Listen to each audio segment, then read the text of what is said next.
खुलुमबाय। तारिखा जाबाय 24 जुन 2024 समबार।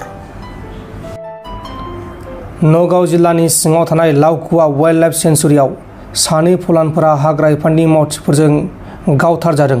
थैनाय सानै फलानफोरनि मुङा जाबाय जालिल उद्दीन आरो सामिर उद्दीन।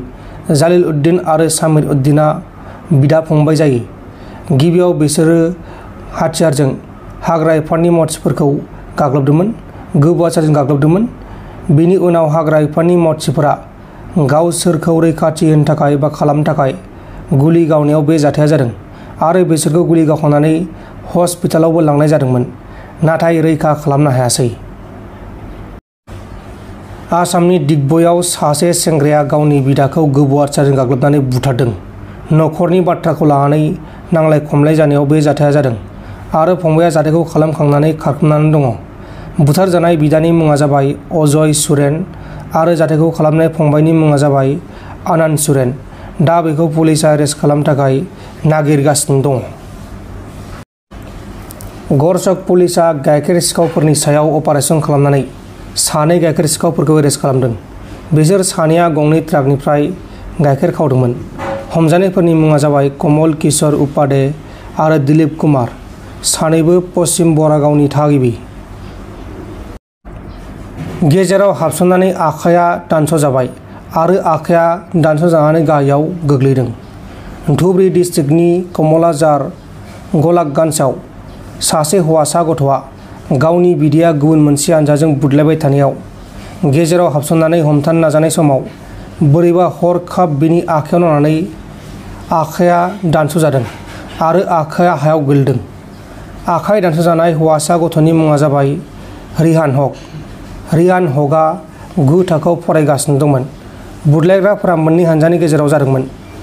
गुबुन मोनसे हानजानि मुङा जाबाय मइनुल हक, टेटु, टेम्पो, राशिदुल, जाहिदुल, सालवार, सामिना, आमिना आरो ममिना। गुबुन मोनसे थाबावनाय हानजानि मानसिफोरनि मुङा जाबाय आब्दुल बारिक, मजनू आली आरो आयुब आली।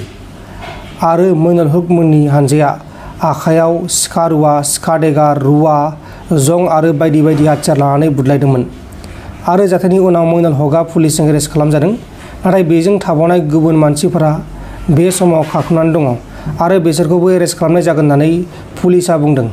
आरो बे समाव जोखोम जानाय फंबायमोनखौ आब्दुल बारिकमोननि हानजाखौ फाहामसालियाव फाहामथायगासिनो दङ।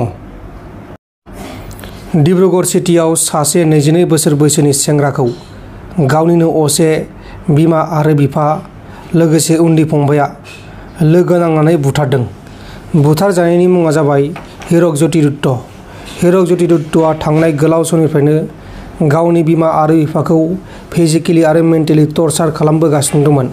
बेनि जाहोनाव बिसोरो रागा जोंनानै दंमोन आरो जेब्ला हिरक ज्योतिआ उन्दुलांगासिनो दंमोन बे समाव बिसोर साथामबो गोबौ-आसारजों गाग्लोबनानै बुथारदों आरो जाथायनि उनाव साथामबो पुलिसजों हमजादों।